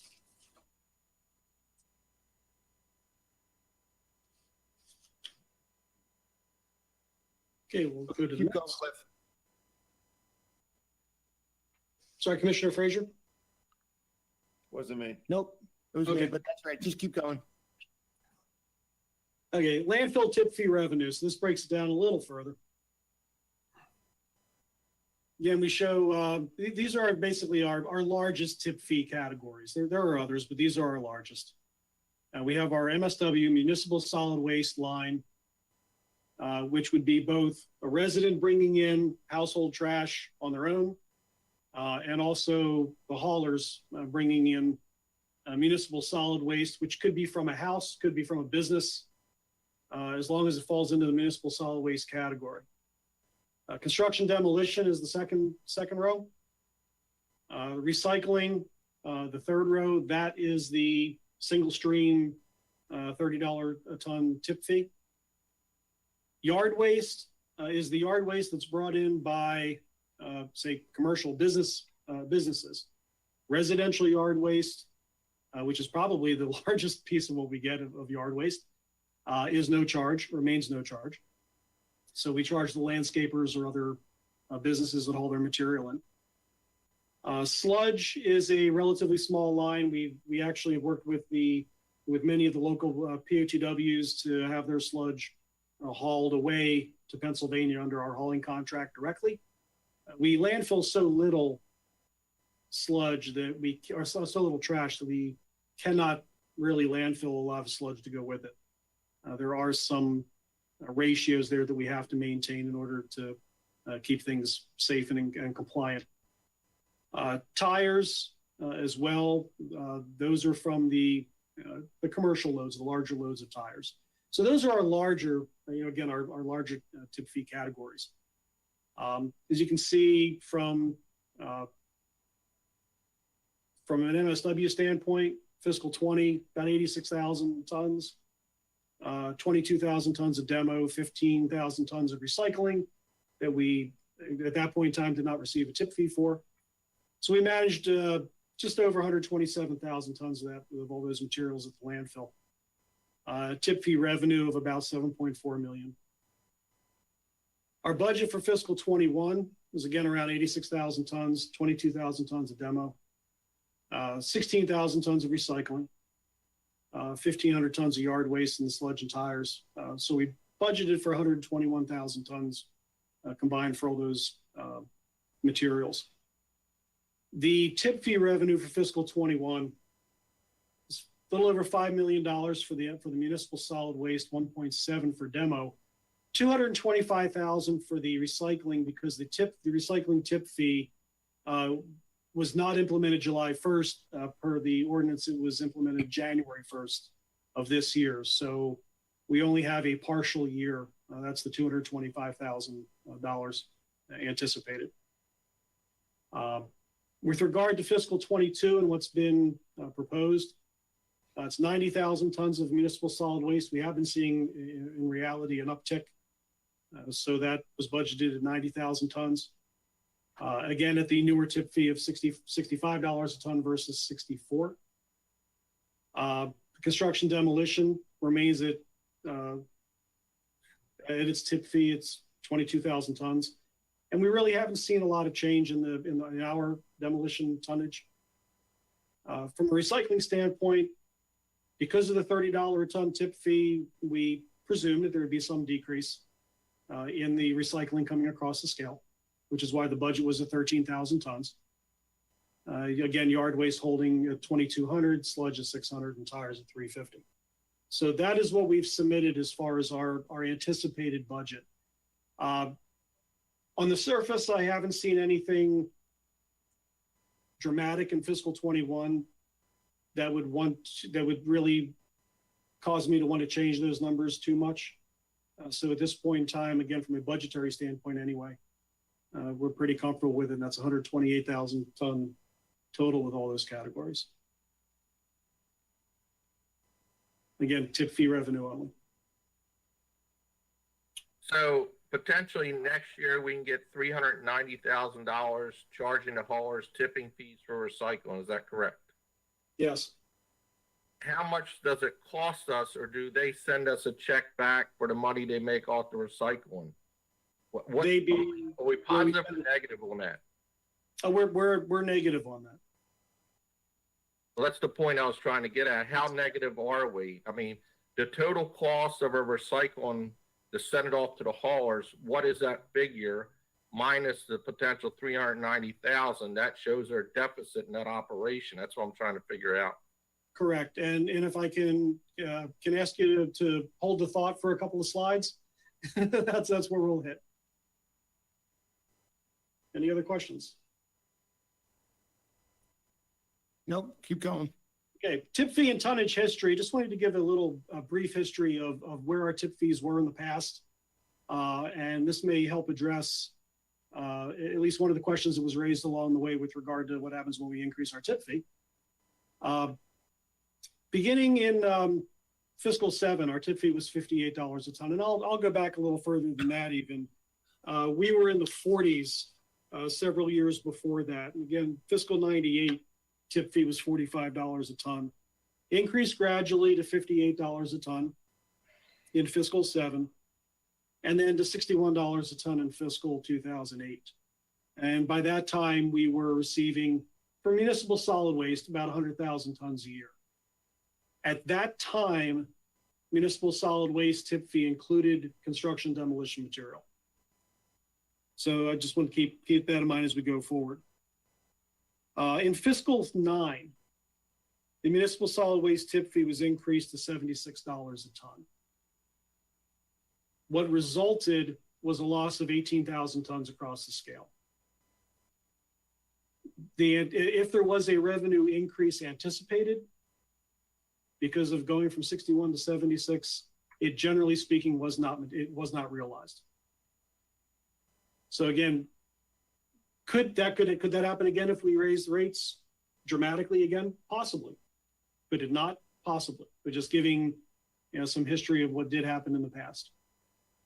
In order to try to get that revenue back and those tons back in fiscal 10, county reduced the municipal solid waste tip fee to $58 a ton. What we also did in fiscal 10 was implemented a new C&D fee at that time of $76 a ton. So we left the 76 to cover the C&D, but dropped the municipal rate to 58. Tonnage started coming back in fiscal 10, and it was really a solid return back to what it was in fiscal 11. So it really took about 2 years to recover, to get back to where we were prior to that tip fee increase. And then again, fiscal 20, we were 64 in this fiscal year, 21 and 22 at 65. We're still researching what happened then. The goals, I'm sure, were to try to increase revenue and reduce the general fund contribution, which at that time was running about 2.5 million. But in reality, the revenue increase did not occur. But again, we're doing more research, getting information together as to what and why. And unfortunately, I don't have all those details for you at the moment.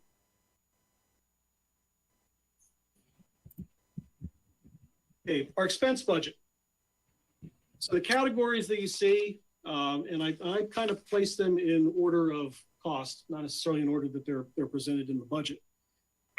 But what's presented on the slide is the proposed recommended fiscal 22 enterprise fund budget by operational category. And as Ted and staff have stated in the past, it's very, very clear where our largest cost is. And that's the solid waste transfer station. That's the waste side of the transfer station. I'll get into a little more detail here in a minute. Northern landfill operations of 2.5 million. Again, that's everything else on the property, short of the transfer station. Recycling operations of 2.5 million. Again, what was budgeted, and what we budgeted at the time did not reflect the improvements in the market. So just keep that in mind as we discuss it. Again, solid waste accounting of $557,000. Solid waste supervision, which is more of the Bureau, myself and others, supervision included. And our closed landfills of $283,000. And that can be a variable number, as we've discussed in the past, with what may happen at those facilities. If anything needs to be repaired or investigated, that number could go up. For a approximate bottom line of $11.9 million of expense.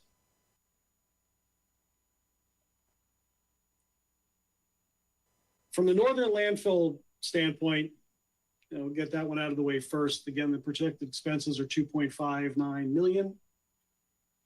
Of that 2.5, the operations staffing, and that's everything that goes into whether it's payroll, benefits, and a slew of other health coverage, and a slew of other expenses, is right at $1 million.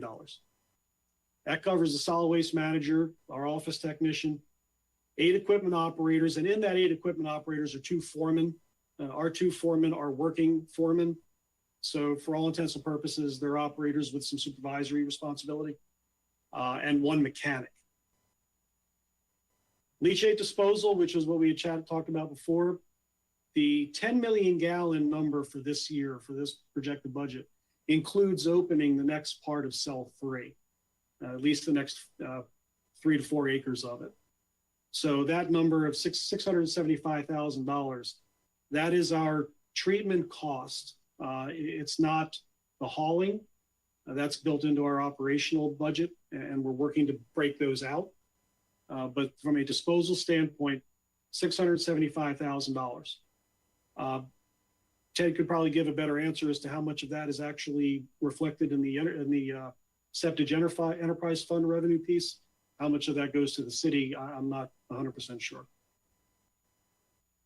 Equipment replacements, we do have an aged fleet.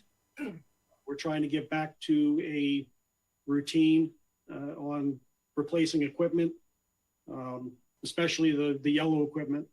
But that equipment replacement of $240,000 is essentially one roll-off truck that can handle it can haul leachate, it can haul waste containers, and it's a multi-purpose vehicle. And one of our old pickup trucks that is getting to the point where it's unsafe. From an equipment repair and parts, again, aging fleet, that number does creep up over time. But we're budgeted for $150,000 in equipment repair and parts. Fuel to run our operations, again, not anything that happens at the transfer station, but our operations. That's a diesel, gasoline, heating oil for the building. It's just over $100,000. Regulatory compliance, and that primarily is made up of our MDE mandated environmental monitoring, whether it's groundwater, surface water, air quality, landfill gas, all of our reporting requirements, and the contracts associated with each of those efforts. That goes into that $185,000. And I just threw on there because there was discussion in the past about how these events that we hold from time to time. Household hazardous waste event of $38,000.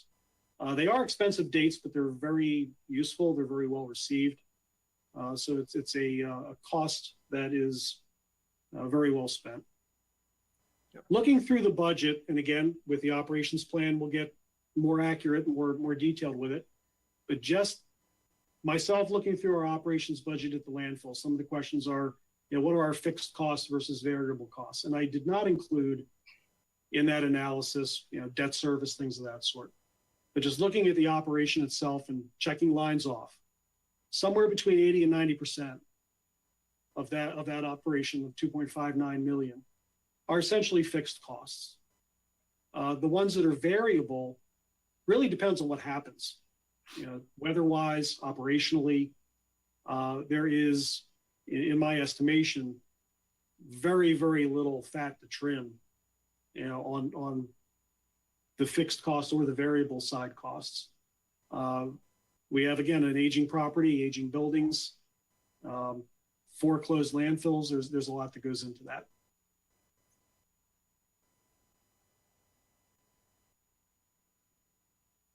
I want to touch on the staffing needs, and I mentioned earlier about how we determine what we need, different methods. Two different methods. First one, again, is just looking at the operation itself. You have a waste hauling, container hauling operation at the transfer station, and that's come up before in conversations. We haul leachate, we do different things. So this is just a quick summary of it. Keeping in mind that depending on the time of day, depending on the day of the week, the operation varies wildly, and that's probably the best way to put it. As anybody who's been out at the facility, has seen, what can happen on a Saturday with, 600, 700, 800 people running through the operation.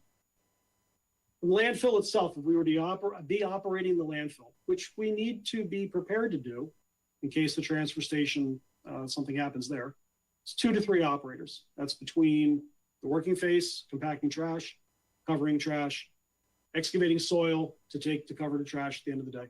2 to 3 operators. Homeowner areas, and that's both the waste area and the recycling area, to haul containers, to manage traffic, to clean up around the areas. We do not have laborers on staff at the facility. But to manage those homeowner areas, 3 to 4 operators, depending on the day. Leachate hauling is 2 to 4. It really depends on the weather. As we saw a few years back, when we were inundated with 70 plus inches of rain, that can be a very expensive, time-consuming operation. Site maintenance, that's maintaining really the grounds at the landfill and the grounds at our 4 closed landfills. Really should have, and this is something I may lobby for in the future, we really should have a dedicated maintenance crew that handles those facilities, or have a dedicated maintenance budget. to handle the landfill and the closed facilities. We do what we can when we can and jump on those things that are needed. But that is something that we need more assistance with.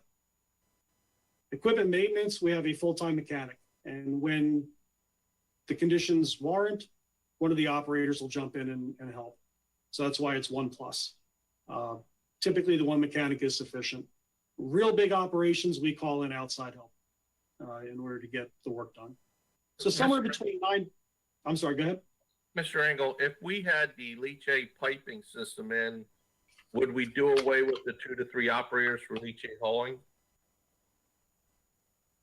While it looks that way on the surface, initially, I would lobby not to. And the main reason why is because all of the other work that has to be done at the facilities. Again, if we're 9 to 12 total, we have eight on staff right now. And be honest, Dwight, our solid waste manager, finds himself in equipment 1 or 2 days a week. That's a good thing. That could also be a bad thing. And he makes for a very expensive equipment operator. But considering we have 8 on staff right now with a need of 9 to 12, or in the second analysis, a general need of 11, the analyses are showing that we're understaffed the way we are. So actually, we could reallocate their time from doing leachate hauling if we address the piping system and apply their labor to where it's more needed on the landfill. Absolutely. Or anything else in the solid waste enterprise fund. Absolutely. There is no lack of list of things to do. Plus, I noticed on the other screen, I think it's a $675,000 cost for hauling the leachate. If we had the piping system, would that number disappear or be substantially cut down? How would the piping system affect that $675,000 potentially? That $675,000 is the treatment cost.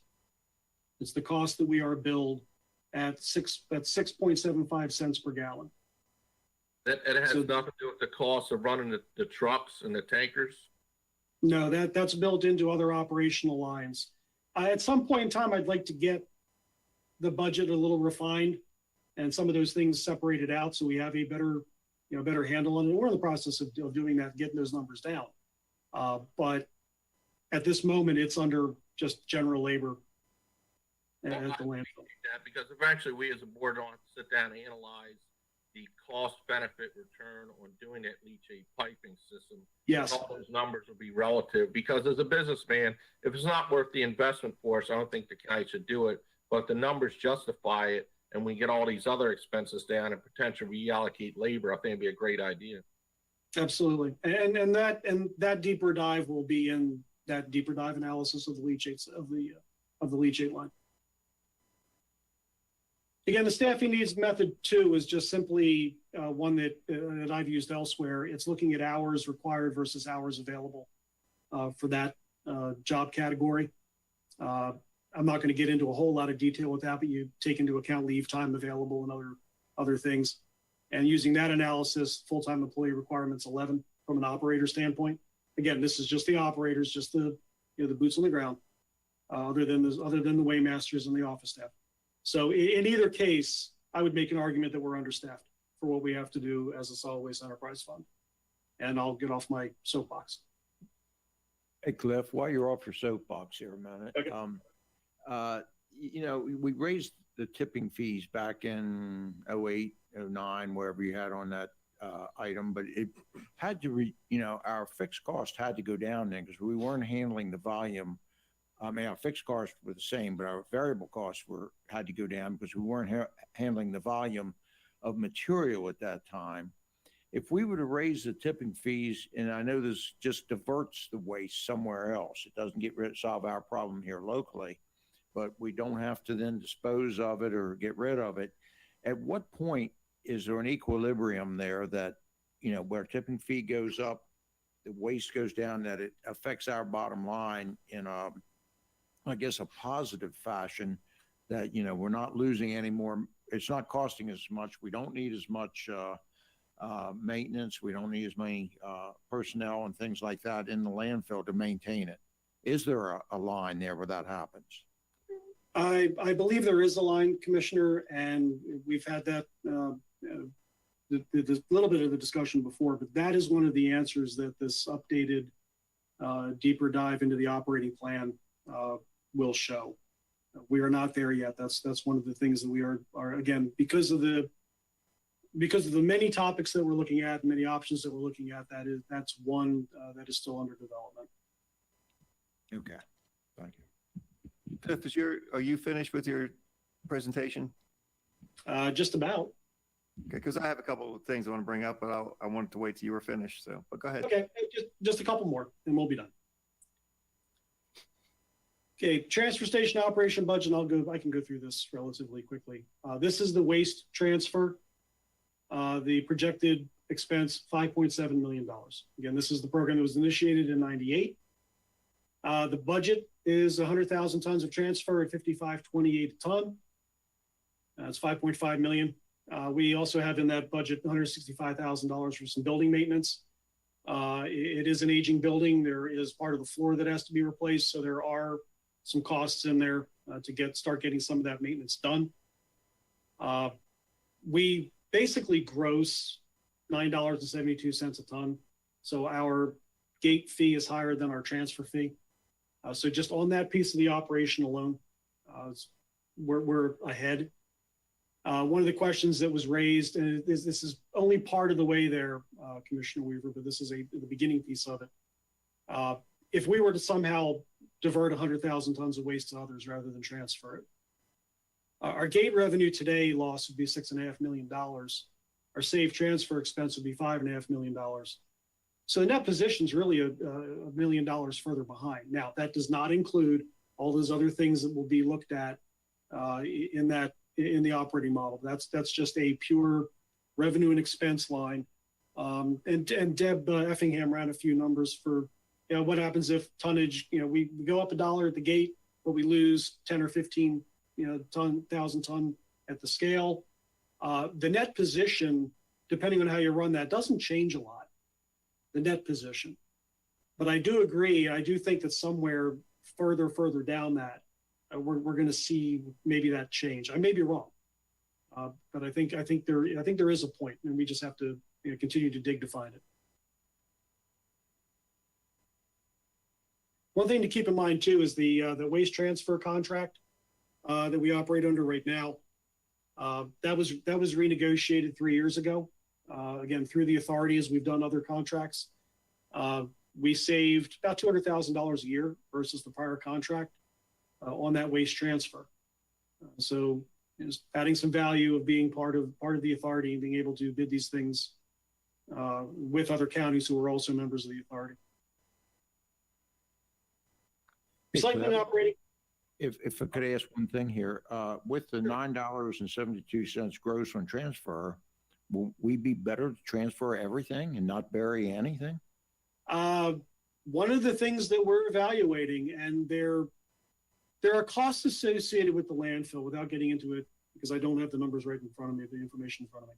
But there are costs associated with the landfill that are going to be there, regardless if we, transfer 100% or, landfill 50%. There are other costs that won't be.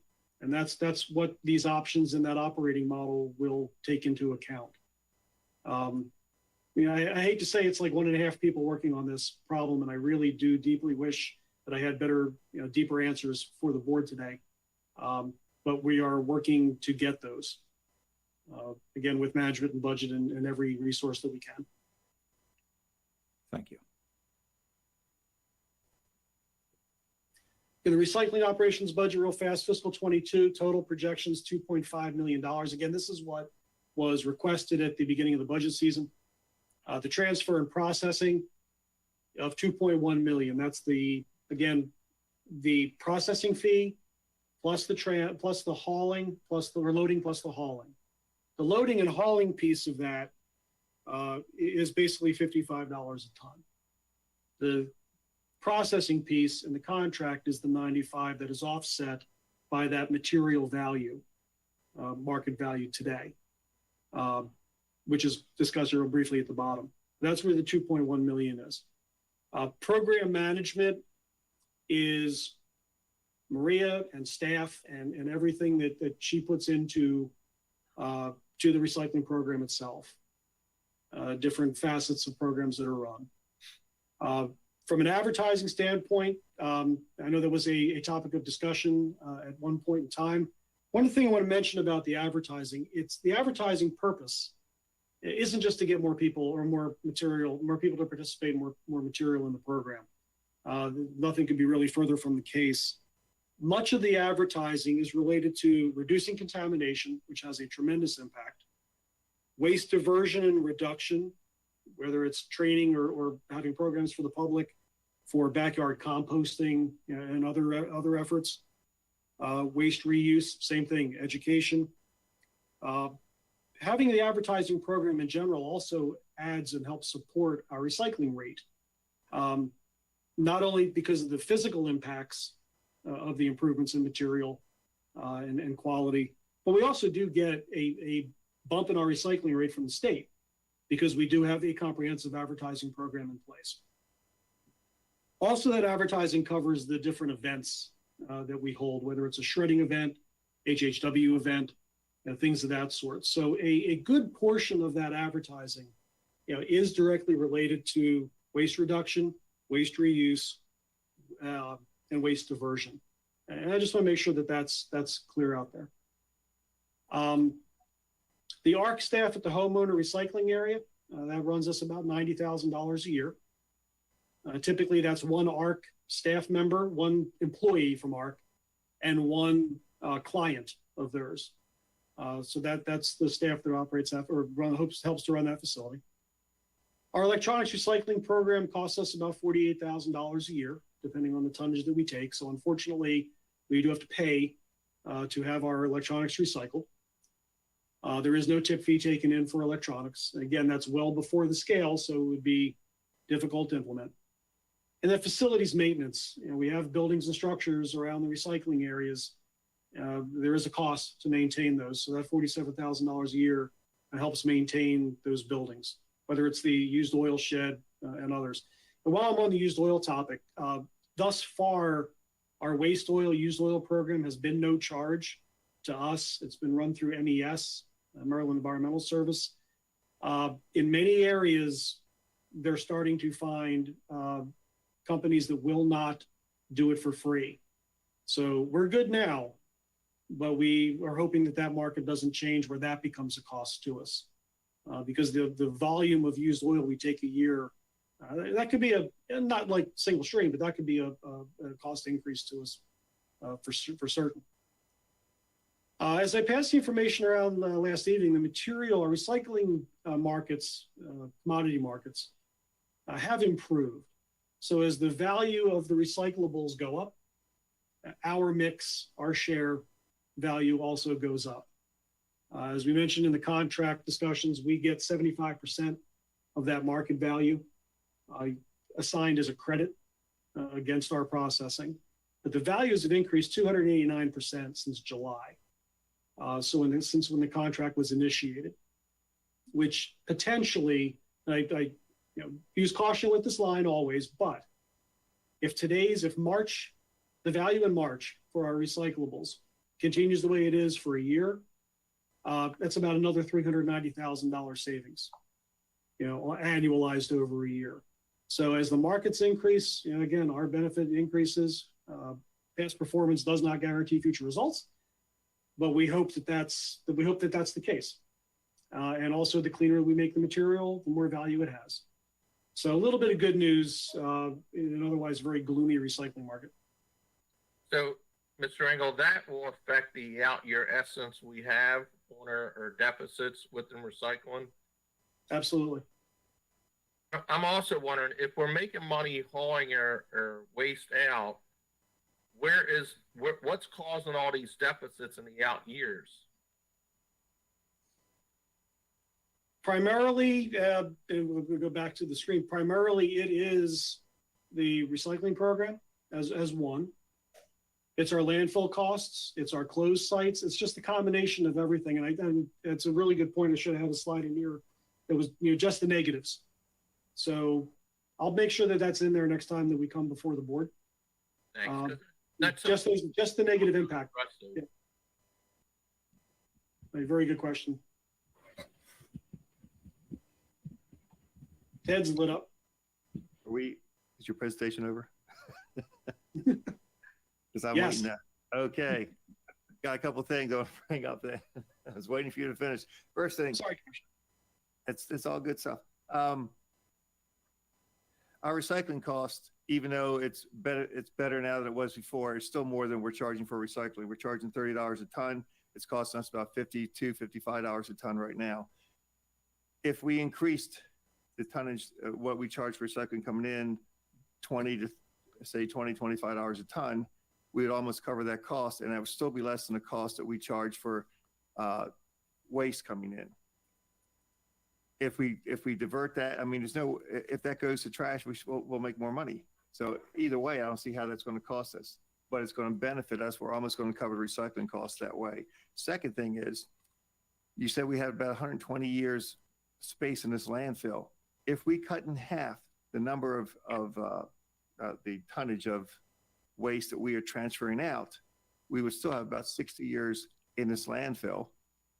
And that would give us about $2 million more in our fund, all things being equal. If we did those two things, we have offset the amount of money coming from the general fund going into the waste management enterprise. If we did just those two things, that's without looking at the system benefit charge or anything else. So it's a $25, say, increase on recycling coming in and cutting in half the amount of trash that we're transferring out. Because while we are making, what was it, $9 a ton transferred out, when we don't transfer it out, we make the whole 57 or pretty close to whatever we're charging per ton, take away of the people working there and so forth. If we did those two things, I mean, why would that not work? So the tip fee first, I'm trying to find a way to not share my screen anymore. So if the control office could help me out, that would be great. From the standpoint of the tip fee, absolutely. Now, keep in mind, there are the 2 or 3 pieces of that recycling cost. Right, There's there's the other cost- things, but yeah, the just generally speaking. Yes. Yeah, what we would recommend, and I have this somewhere else as well. Basically, I think there's 3 options with regard to the recycling tip fee. One is the status quo, keeping it at $30. The second choice would be have it cover one of those, whether it's the processing or whether it's load and haul, which would be around $60, something less than that today. The third is, as we've discussed before, is put the entire processing program cost as the tip fee, which today would be somewhere around $124. So that's, again, I don't call it necessarily a recommendation, but those are the 3 choices, and I think they're all 3 are valid choices, in my opinion. Okay. And what about land transferring half the amount of waste out of there? That's going to As save us long about as- $2 million. Yeah, it would, and We still have 60 years left on that landfill, then we could look at permitting other spaces on that 220 acres, which there may not be many, but there might be some area to permit for additional landfill. Or if we can't do that, we have still 60 years left to look for another site for a landfill. yeah, looking at the table that I have, I do have a column for landfilling 40,000 ton and the airspace column for landfilling 50,000 ton a year. So let's go with we did the 40,000 before. Let's go with 40,000 for the sake of conversation. Half. If we did half, Yeah, that's $1 million. Yes. Yeah, it's 30, right, it's about 33 years. But we also then have to get into that long-term operating plan and make sure that we are accounting for everything that has to happen down the road. Because if we accelerate the speed towards that wall, we just need to make sure that we have the long-term plan, which again comes back to, I know what Commissioner Boucher had mentioned the one time, as did we, a long-term site master plan. Lining all those costs up in that operating model, along with the pluses and minuses for each, and making sure that we are planning properly, for any of those options. Right. I mean, I'm not sitting here saying I have all the answers, just most of them. Right. But if you looked at those two things combined and you then, put that into your plan and saw all the cost and everything as best as you can project, I think that goes a long way in eliminating what we're sending to the solid waste enterprise fund from the general fund. It might not eliminate completely, but maybe pretty close. And if we did that, and that gives you the time, that gives you that 60-year window, more or less, to look at other options for landfilling and things like that. It gives us time, and it's not costing us the money. That's what I'm looking at. And I know you have to flesh it out more. I'm not saying I have it all in here on my 3 lines I wrote down, but you have other stuff you can come up with and look at. Absolutely, yeah, no argument at all. I believe that's a correct assessment. Cliff, we get to see your handsome face. I think you've done a wonderful job with this presentation. I know you're limited on staff, so it took a lot of effort to get to this point. And I think the board would be willing to make an investment in the landfill if we had a really good engineering view of what it would take to bring all this stuff together, especially incorporating what Commissioner Fraser just mentioned. Bringing all these components together on some sort of long-term plan or view would be great. And I think it'd be worthwhile for the citizens of the county to make that investment in your department. You know, I've said before, I think this is a public health issue. One of the basic requirements of any civilization is clean water, you know, safe streets, you know, public safety. And how you manage your solid waste is one of the most basic underpinnings of our responsibility as civic leaders. So I'm all on board with helping you out, and the more information you get to us, the better off we are. So thank you very, very much. And I want to publicly apologize for chastising you and Deputy Director Burdine in the past, because this is an issue I'm very emotional about and care deeply about. But I think you guys have really stepped up to the plate, and I want to just thank you and applaud you for what you've done so far. Well, much appreciated. The apology is not necessary, but much appreciated. And I've, again, public sector for a little while now, but this is one of the most engaged Board of Commissioners that I've been around. And I can tell you personally, I greatly appreciate that. You're very, very welcome, and I appreciate everything you do. Okay, again, Cliff, thank you so much for the presentation. Any further comments, discussion on this?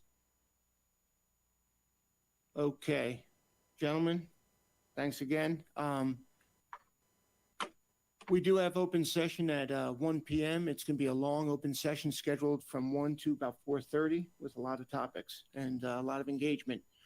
And then we will be going into closed for land acquisition after that. At this point, in dealing with staying on the theme of budget without breaking any rules, one of the topics that was discussed last time, man, it must have been 2 years ago when we were actually in session, talking about budget, was priorities. Because last year we really didn't get there. But 2 years ago we did. And we talked about priorities and what are our priorities. Whether we want to have that conversation now on, looking at what our priorities are individually, and then, working towards holistic, or we want to prepare ourselves for the next budget session and talking about our priorities. I mean, I'm open either way. It's an opportunity to have open discussion now, or we can do it at a later date. Any thoughts on this? And I appreciate Commissioner Wentz, you sharing that with me, because I absolutely agree. In order for us to solve a problem, we got to know what the problem is. In order for us to know what the problem is, we got to have priorities of effort, and that's what this is all about. So, and Commissioner Wentz, you're lit up. It's funny every time you say you're lit up. Yeah, be careful how you say that. I'm not sure. It is a Thursday morning. Yeah, I think this is, as I said to you this morning, I think this is an important thing just to get it out there so that we know a little bit more about where we're going when, we really start to get into the deliberation mode. I'm not really ready to roll this morning. I would suggest that perhaps we give ourselves to take a breath a little bit and put our thoughts together, and then maybe do it before the first set of hearings next week, or do it after our hearings, our agency hearings, between between the hearings and the deliberation, then Yeah. that might be a better way to do it, because then it's fresh on our minds as to what each of us are looking for. And maybe sets the stage a little bit better moving forward. So that would be my suggestion. Okay, I can't believe I'm going to agree with Commissioner. It's Lance, hurtful, but you know, it's once I a do month. believe, Wait a minute, Weaver. Are you lit this morning too? I'm just checking. Okay, so when you're talking about Thursdays, you got to be careful because in other countries, the culture is very different when you talk about Thursdays. But that's a topic for a different time. I've been looking all through these books and coming up with a priority list right now. It's going to change, I think, as we go through the agency budget sessions, but a little bit. But I'm trying to put together a list of the things I think we need to address here, and I'm actually trying to put a dollar and cent value to them. Correct. As far as where they go. And I'm not prepared for that today, but I've talked to some of my colleagues and things. I'm trying to get an idea. Yeah, this has got to be a priority, and why, or should it be for the county? And we have a lot of them, and we're in a very fortunate situation right now.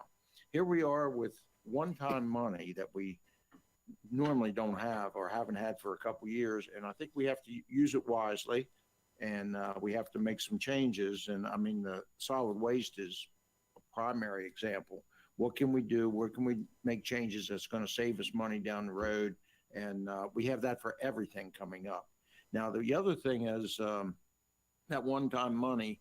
I think I had 2 phone calls before 6:30 this morning on how to use it. So keep in mind, they know I get up early, but we have to really be careful with that too. We can't overspend either. So give us a little time here, and I think that would be perfect to hear that. Okay, any other? I think I'd we're rather done wait till after we concurrence. hear the agency hearings before we talk about our Yeah. priorities. I really would. Okay. Commissioner Boucher, any thoughts on this? Yeah, I'm in agreement. I just want to add that I think Commissioner Wance has an awesome Easter season tie. Thank you very much. Okay. He's got a very bright pink tie on for Easter, but Passover is starting on Saturday evening, but we can talk about that later as well.